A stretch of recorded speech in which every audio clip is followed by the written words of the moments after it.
Ma femme m'a quitté par SMS, elle est partie à Nice avec son coach de 25 ans et a vidé notre compte bancaire. J'ai répondu calmement, bonne chance. Quand elle a découvert ce que j'avais fait, il était déjà trop tard. Je m'appelle Étienne Renard, j'ai 46 ans et je gère de l'argent pour vivre. Je fais ça depuis 22 ans à Lyon, aidant les gens à planifier leur avenir, à protéger leurs actifs, à faire des choix intelligents. Ce matin-là, assis à la table du petit déjeuner, mon café refroidissant, j'écoutais ma femme, Sabine, se plaindre de nos projets de vacances pendant qu'elle faisait défiler son téléphone. Elle voulait Nice, j'avais suggéré les Alpes. Nice, Étienne, tu m'entends seulement? J'entendais son problème. J'entendais le même ton depuis des mois, sec, impatient, comme si j'étais un inconvénient qu'elle devait gérer avant de passer aux parties importantes de sa journée, qui impliquaient apparemment beaucoup de temps dans cette nouvelle salle de sport du centre-ville. Nice est cher en ce moment, dis-je sans lever les yeux de ma tablette où je passais en revue les portefeuilles des clients. Haute saison. On pourrait économiser 3000 € en allant ailleurs. Elle roula des yeux. Mon Dieu, tu es tellement radin. On peut se le permettre. On pouvait se le permettre, c'était vrai. 22 ans d'épargne disciplinée, d'investissement intelligent et d'un train de vie inférieur à nos moyens nous avaient construit une base solide, maison payée, compte de retraite sain, et économie conjointe confortablement installée à 47 000 €. Mais quelque chose me dérangeait depuis des semaines. Des petites choses. Sabine demandant des numéros de compte, mentionnant comment son amie Jessica avait obtenu la moitié de tout dans son divorce, des commentaires sur les contrats de mariage étant contrôlants et injustes. Rien d'assez important pour une confrontation, juste assez pour me faire prêter attention. Cet après-midi-là, j'ai fait quelque chose que je n'avais jamais fait auparavant. J'ai sorti nos relevés de compte joints et nos factures de carte de crédit. Ce que j'ai trouvé m'a serré l'estomac. 800 € à cette salle de sport le mois dernier. Pas les frais d'adhésion, des séances d'entraînement personnel. Des séances individuelles qui coûtaient plus cher de l'heure que ce que la plupart des gens gagnent en une journée. Puis j'ai vu les frais de restaurant. Des endroits chers du centre-ville. Des déjeuners d'affaires qui duraient longtemps, très longtemps. Je suis resté dans mon bureau à domicile jusqu'à bien après le dîner, tout examinant 2 fois. Sabine a appelé d'en haut, disant qu'elle allait se coucher tôt, qu'elle avait une séance matinale avec son entraîneur demain. Louis. C'était son nom. Elle l'avait mentionné avant. Un jeune homme, culturiste professionnel, qui l'aidait avec ses objectifs de fitness. J'ai fermé l'ordinateur portable et je suis allé me coucher. Sabine dormait déjà, tournée loin de moi, son téléphone chargeant sur la table de nuit. L'écran s'est allumé avec une notification de SMS. Je n'ai pas regardé. Pas besoin. Parfois, les chiffres vous disent tout ce que vous devez savoir. Sabine et moi nous sommes rencontrés il y a 15 ans lors d'une fête de Noël d'entreprise. Elle travaillait dans le marketing pour une société pharmaceutique. Intelligente, ambitieuse, belle. J'étais le type ennuyeux de la finance qui avait réussi à attirer son attention. Nous nous sommes mariés 2 ans plus tard. Pendant longtemps, ça a fonctionné. Elle s'occupait du côté social de notre vie, je m'occupais de l'argent. Elle me faisait confiance pour prendre les bonnes décisions, et je lui faisais confiance pour être honnête sur ce qu'elle voulait. Nous avons acheté la maison à Caluire et Cuire, pris de belles vacances, soutenu nos carrières respectives. Mais les choses ont commencé à changer il y a environ 1 an. Sabine est devenue agitée, a commencé à parler de se sentir insatisfaite, coincée dans une routine. Elle a rejoint cette salle de sport chère, a commencé à acheter de nouveaux vêtements d'entraînement, a parlé de se transformer. Je l'ai soutenue, même encouragée. Les gens ont besoin de passe-temps, d'objectifs. Je travaillais de toute façon 60 heures par semaine, gérant des portefeuilles pour des clients qui paniquaient à chaque soubresaut du marché. Si la salle de sport la rendait heureuse, super. Puis elle a commencé à rentrer plus tard. Les séances de sport qui duraient 1 heure se sont transformées en 3. Elle se douchait là-bas au lieu de chez nous. Elle a commencé à parler constamment de Louis, à quel point il était motivant, comment il comprenait ses objectifs, à quel point il était différent des autres entraîneurs. Il n'est pas comme les autres types, dit-elle un soir au dîner. Il écoute vraiment, fais attention à ce dont j'ai besoin. La façon dont elle l'a dit m'a dérangé, comme si elle le comparait à quelqu'un. Comme si, peut-être, elle le comparait à moi. J'ai essayé de lui en parler, j'ai demandé si tout allait bien entre nous. Elle a balayé ça d'un revers de main, a dit que j'étais paranoïaque, que la salle de sport était la meilleure chose qui lui soit arrivée depuis des années. Tu devrais être heureux pour moi, dit-elle. Je fais enfin quelque chose pour moi. Mais les factures de carte de crédit continuaient de gonfler. Séance d'entraînement personnel, complément, nouvelle tenue de sport chaque semaine. Un massothérapeute recommandé par Louis. Des boissons protéinées d'un endroit spécialisé qui coûtait plus cher que notre budget d'épicerie. Quand j'ai mentionné les dépenses, elle est devenue défensive, a dit que j'étais contrôlant, qu'après 15 ans de mariage, elle méritait d'investir en elle-même. Peut-être qu'elle avait raison. Peut-être que j'étais paranoïaque. Mais la paranoïa est utile dans mon domaine. Les clients viennent me voir parce que je m'inquiète de choses auxquelles ils ne pensent pas, krach boursier, ralentissements économiques, règlements de divorce qui anéantissent des décennies d'épargne. Je l'avais vu arriver trop de fois. Des gens qui réussissaient, qui faisaient confiance à la mauvaise personne avec l'accès à leurs finances, qui signaient des documents sans les lire, qui supposaient que leur conjoint ne leur ferait jamais de mal. Le mois dernier, j'ai commencé à mettre de l'ordre dans mes finances, juste au cas où. Parce que, d'après mon expérience, quand quelqu'un commence à agir différemment avec l'argent, il prépare généralement quelque chose que vous n'aimerez pas. Le SMS est arrivé un mardi après-midi, alors que j'étais en réunion avec un client. Sabine était partie depuis tôt le matin pour ce qu'elle appelait une « séance d'entraînement spéciale ». J'avais arrêté de poser des questions des semaines auparavant. Mon téléphone a vibré pendant une discussion sur la planification successorale. J'y ai jeté un coup d'œil, m'attendant à du travail. Au lieu de cela, j'ai vu un message qui a tout rendu limpide, « Je te quitte et je déménage à Nice avec Louis. J'ai déjà vidé notre compte en banque. » Lol. Je me suis excusé de la réunion, je suis allé à mon bureau, j'ai fermé la porte, j'ai relu le message.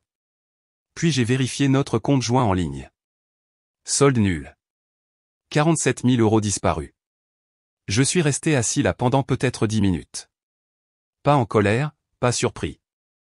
Juste vide. Comme si quelque chose que j'attendais s'était enfin produit. Mon téléphone a de nouveau vibré. Un autre SMS de Sabine, n'essaie pas de me contacter. Mon avocat prendra contact pour le divorce. Je mérite la moitié de tout. J'ai tapé une seule réponse, bonne chance. Puis j'ai appelé mon avocat. Pas pour discuter des procédures de divorce. Pour confirmer quelque chose que j'avais mis en branle il y a 3 mois. Étienne, heureux de t'entendre. Est-ce à propos des structures fiduciaires que nous avons établies? Oui. J'ai besoin de savoir exactement quels actifs sont protégés. Tout ce dont nous avons discuté. La fiducie immobilière, les comptes d'investissement, les portefeuilles de retraite. Tous correctement établis et financés. Votre femme n'a aucune revendication légale sur quoi que ce soit. Et les actifs de l'entreprise. Également protégés.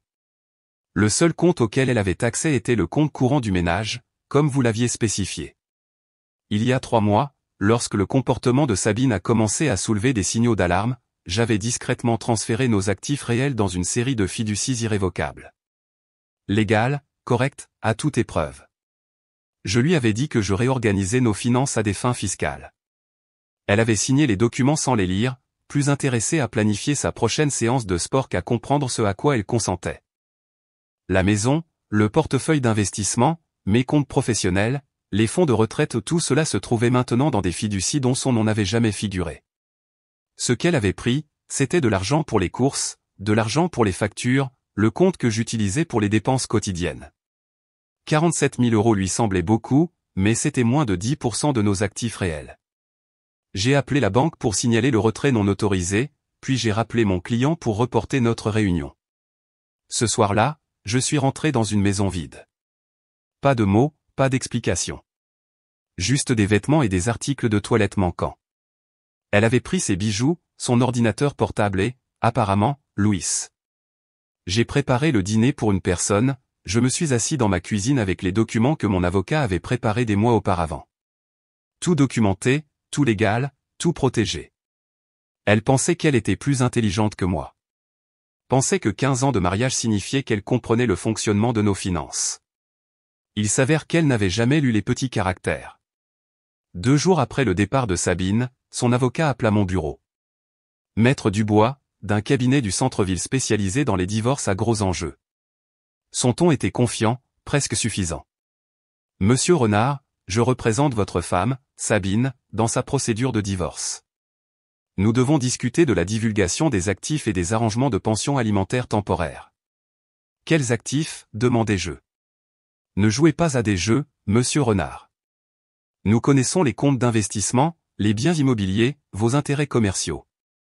La France applique le régime de la communauté réduite aux acquets. Ma cliente a droit à sa juste part.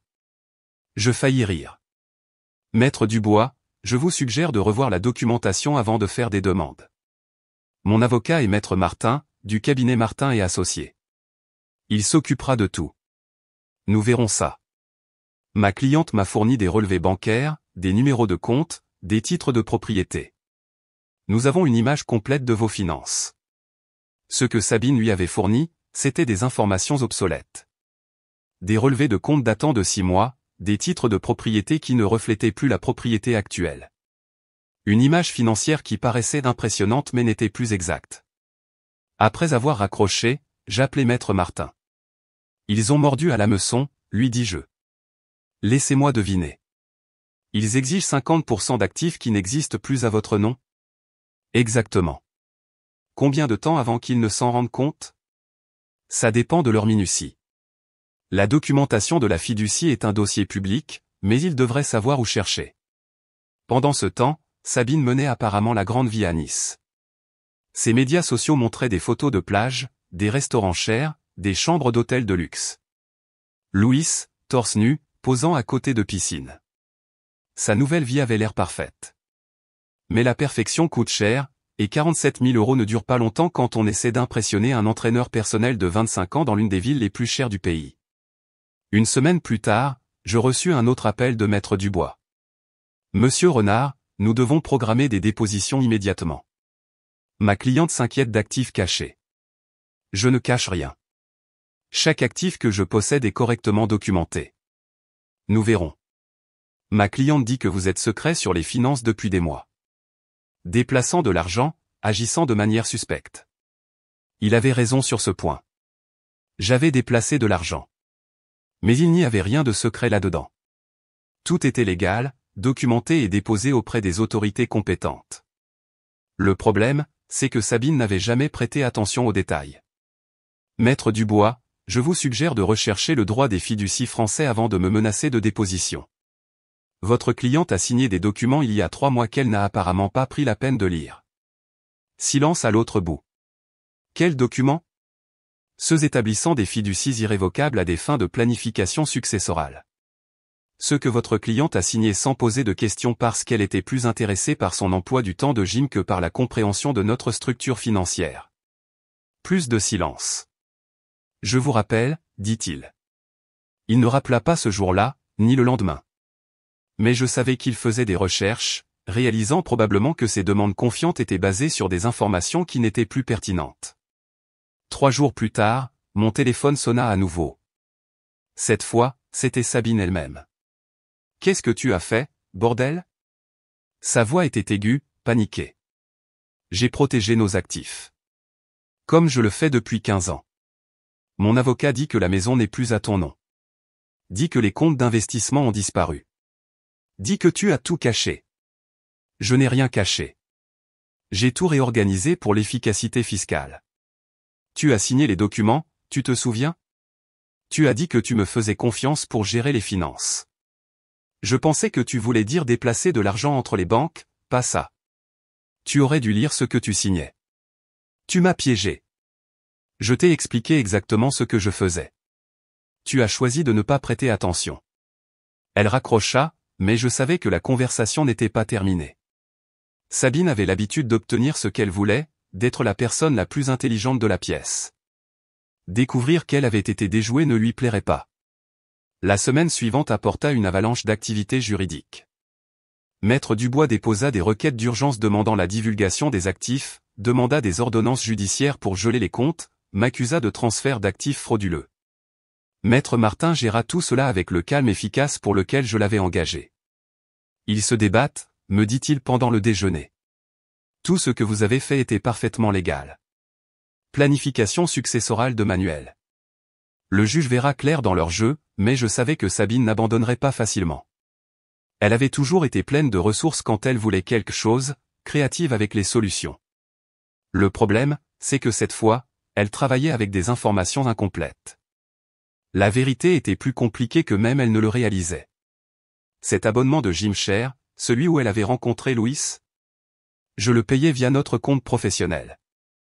Techniquement, c'était une dépense de santé et de bien-être à des fins fiscales, ce qui signifiait que j'avais des registres de chaque séance, de chaque paiement, de chaque heure qu'elle avait passée avec son entraîneur. La carte de crédit qu'elle utilisait pour ses rendez-vous au restaurant, également liée à l'entreprise. Chaque dépense documentée, chaque lieu suivi, chaque repas qu'elle avait partagé avec Louis tout en me disant qu'elle travaillait tard. Les relevés téléphoniques montrant des centaines de SMS au numéro de Louis. Les reçus d'hôtel pour des week-ends que je pensais être des retraites spa avec sa sœur. Les retraits aux distributeurs automatiques dans des endroits bien éloignés de là où elle disait aller. Je n'avais pas fouiné. J'avais fait mon travail de planificateur financier, suivi des dépenses, surveillance des habitudes de dépenses, m'assurant que tout était correctement classé à des fins fiscales. Mais le schéma qu'il révélait était dévastateur. 6 mois de tromperie.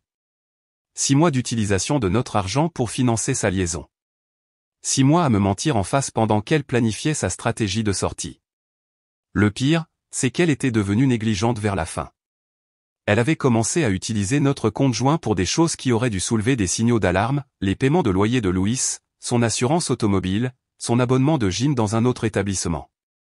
Elle n'avait pas seulement eu une liaison, elle soutenait financièrement son amant, utilisant notre argent pour financer son style de vie pendant qu'elle prévoyait de me laisser sans rien. Quand j'ai montré la documentation à Maître Martin, son expression s'est durcie. Cela change les choses. Elle n'était pas seulement infidèle, elle détournait des fonds matrimoniaux à des fins personnelles. Pouvons-nous utiliser ça? Oh, nous allons certainement utiliser ça. L'adultère affecte la répartition des actifs en France, mais la fraude, c'est une toute autre conversation. Ce soir-là, j'ai reçu un autre appel de Sabine. Son ton avait changé, moins agressif, plus désespéré. Étienne, nous devons parler. Ces histoires juridiques deviennent incontrôlables. Je t'écoute. Ne pouvons-nous pas trouver un arrangement? Je sais que je t'ai blessé, mais nous avons eu 15 bonnes années. Je mérite quelque chose. Tu as eu quelque chose. 47 000 €. Ce n'est pas assez pour recommencer. J'ai des dépenses. Louis a des besoins. Louis a des besoins. Elle a vraiment dit ça. Comme si j'étais censé me soucier des besoins financiers de son petit ami. Sabine, tu as utilisé notre argent pour payer ses factures pendant 6 mois. Son loyer, sa voiture, ses dépenses. Tu as utilisé nos cartes de crédit pour financer ta liaison. Qu'est-ce que tu penses mériter exactement? J'ai fait des erreurs, mais... Tu as commis une fraude. Utiliser des actifs matrimoniaux pour soutenir une autre relation est illégal. Mon avocat a toute la documentation. La ligne devint silencieuse. Tu as gardé des registres. Je garde des registres de tout. C'est mon travail. Salaud. Tu as planifié ça. Non, Sabine. C'est toi qui as planifié ça. J'ai juste prêté attention à ce que tu faisais. Elle raccrocha à nouveau, mais je savais que la conversation avait changé. Elle ne demandait plus la moitié de tout, elle essayait de négocier, de contrôler les dégâts. Trop tard pour ça. Maître Dubois appela Maître Martin le lendemain matin, demandant une conférence de règlement. Les exigences agressives avaient été remplacées par un ton plus raisonnable. Il voulait négocier. Qu'en penses-tu? Me demanda Maître Martin. Je veux qu'elle comprenne toute l'étendue de ce qu'elle a fait. Ensuite, je veux qu'elle disparaisse. La réunion fut fixée au mercredi suivant, au bureau de Maître Martin. Sabine se présenta, l'air différent, moins confiante, plus nerveuse. Louis n'était pas avec elle. Où est ton petit ami? Demandai-je alors qu'elle s'asseyait. Il s'occupe de quelques affaires à Nice. Maître Martin étala la documentation sur la table de conférence, relevés bancaires, factures de carte de crédit, relevés téléphoniques, reçus d'hôtel. 6 mois de preuves montrant exactement comment Sabine avait utilisé notre argent pour financer sa double vie. Votre cliente a utilisé des actifs matrimoniaux pour soutenir une relation extra-conjugale, dit calmement Maître Martin. Elle a payé le loyer, les mensualités de voiture et les frais de subsistance d'un autre homme en utilisant des comptes joints. En France, cela constitue une dissipation des actifs matrimoniaux. Maître Dubois parut mal à l'aise. Ma cliente reconnaît certaines dépenses inappropriées, mais 53 000 € en 6 mois, l'interrompis-je. Ce ne sont pas des dépenses inappropriées, c'est du vol. Sabine parla enfin. Je n'ai jamais voulu que ça aille aussi loin. Tu voulais que ça aille exactement aussi loin. Tu pensais juste que tu t'en tirerais avec plus. Maître Martin fit glisser un autre document sur la table. Voici ce que nous sommes prêts à offrir. Votre cliente peut garder les 47 000 € qu'elle a déjà pris. En échange, elle signe une renonciation complète à toute réclamation sur les autres actifs matrimoniaux. C'est ridicule, dit Maître Dubois. Elle a droit. Elle n'a droit à rien, le coupa Maître Martin. Elle a commis l'adultère et détourné des fonds matrimoniaux. Si cela va au tribunal, elle devra probablement payer des réparations. Sabine regarda les papiers, puis moi. Étienne, s'il te plaît. Je sais que j'ai tout gâché, mais je ne peux pas vivre avec 47 000 €. Tu aurais dû y penser avant de décider de financer le style de vie de Louis. Je te rembourserai l'argent que j'ai dépensé pour lui. Je trouverai un travail. Avec quelle compétence? Tu n'as pas travaillé depuis 3 ans. Ça a fait mouche. Sabine avait quitté son emploi en marketing quand j'avais commencé à gagner assez pour nous faire vivre tous les deux. Elle avait dit qu'elle voulait se concentrer sur son développement personnel, se trouver elle-même. Apparemment, elle s'était trouvée au lit avec un entraîneur personnel. Et Louis, demanda-t-elle doucement. Et lui? Il s'attend à ce que je l'aide à démarrer une entreprise d'entraînement. Je lui ai promis que nous aurions de l'argent à investir. Je faillis rire. Laisse-moi comprendre. Tu as volé notre mariage pour financer ta liaison, et maintenant tu t'inquiètes de décevoir les plans d'affaires de ton petit ami? Ce n'est pas comme ça. C'est exactement comme ça. Tu as ruiné notre relation pour investir dans son avenir. Maître Martin intervint. L'offre tient. 47 000 € et une rupture nette. Ou nous allons au tribunal, et elle explique à un juge pourquoi elle a dépensé plus que ça pour soutenir un autre homme. Sabine regarda Maître Dubois. Il examinait la documentation, calculant probablement à quel point cela pourrait empirer pour sa cliente. Nous avons besoin de temps pour réfléchir, dit-il. Vous avez jusqu'à vendredi, répondit Maître Martin. Après ça, nous déposons une plainte pour fraude auprès du procureur de la République. En partant, Sabine se retourna vers moi. Je t'aimais, Étienne. Vraiment. Non. Tu aimais ce que je pouvais t'offrir. Il y a une différence. Cet après-midi-là, j'ai reçu un SMS d'un numéro inconnu. Louis. Ta femme dit que tu essaies de détruire sa vie. Ce n'est pas bien, mec. J'ai répondu, ma femme a détruit sa propre vie. Tu l'as juste aidée. Il n'a pas renvoyé de SMS. Vendredi matin, Maître Dubois a appelé Maître Martin avec leur décision. Sabine accepterait le règlement, 47 000 € et une renonciation complète aux réclamations. Sage décision, m'a dit Maître Martin après avoir raccroché. Ils ont réalisé que se battre ne ferait qu'empirer les choses pour elle. Mais je n'avais pas encore fini. J'avais une dernière carte à jouer. Cet après-midi-là, je me suis rendu à la salle de sport où Sabine avait rencontré Louis. J'ai parlé au directeur des exigences de certification de leurs entraîneurs. Il s'est avéré que Louis y travaillait sans les qualifications appropriées, utilisant un faux certificat qu'il avait acheté en ligne. J'ai également appris que plusieurs clientes s'étaient plaintes de sa conduite non professionnelle. La salle de sport était en train de monter un dossier pour le licencier lorsque la situation de Sabine a fourni l'excuse finale dont ils avaient besoin. Louis a été licencié ce jour-là. Son statut de titre de séjour était également en cours d'examen, car son autorisation d'emploi était liée à son poste à la salle de sport. Pendant ce temps, Sabine découvrait que 47 000 € ne vont pas loin à Nice, surtout quand on soutient un entraîneur personnel au chômage au goût dispendieux. Elle m'a appelé une dernière fois. Louis a perdu son travail. Sa situation de titre de séjour est compliquée. Nous devrons peut-être quitter le pays. Ça ressemble à ton problème. Étienne, je sais que tu es en colère, mais... Je ne suis pas en colère, Sabine. Je suis soulagé. 15 ans de mariage, et je sais enfin qui tu es vraiment. J'ai fait une erreur. Tu as fait un choix. Chaque jour, pendant 6 mois, tu as choisi de me mentir, choisi de nous voler, choisi de financer la vie d'un autre homme avec notre argent. Pourras-tu jamais me pardonner? Je l'ai déjà fait. Mais le pardon ne signifie pas que les conséquences disparaissent. Elle raccrocha pour la dernière fois. Une semaine plus tard, j'ai reçu les papiers de règlement signés. Sabine avait officiellement renoncé à toute réclamation sur nos actifs en échange de la conservation de l'argent qu'elle avait déjà volé. 3 mois plus tard, j'ai vendu la maison à Caluire et Cuire. Trop de souvenirs, trop d'espace pour une personne. J'ai acheté un endroit plus petit à la Croix-Rousse, plus près du travail, plus facile à entretenir. Je me suis occupé de mes clients, les aidant à protéger leurs actifs, à planifier leur avenir, à éviter les erreurs que j'avais failli commettre moi-même. La nouvelle de mon divorce s'est répandue et, étonnamment, les affaires ont repris. Il semble que les hommes qui réussissent étaient intéressés par les conseils financiers de quelqu'un qui avait réussi à protéger sa fortune lors d'une séparation litigieuse. Sabine et Louis ont duré environ 2 mois à Nice avant que ces problèmes de titre de séjour ne les obligent à partir pour le Mexique.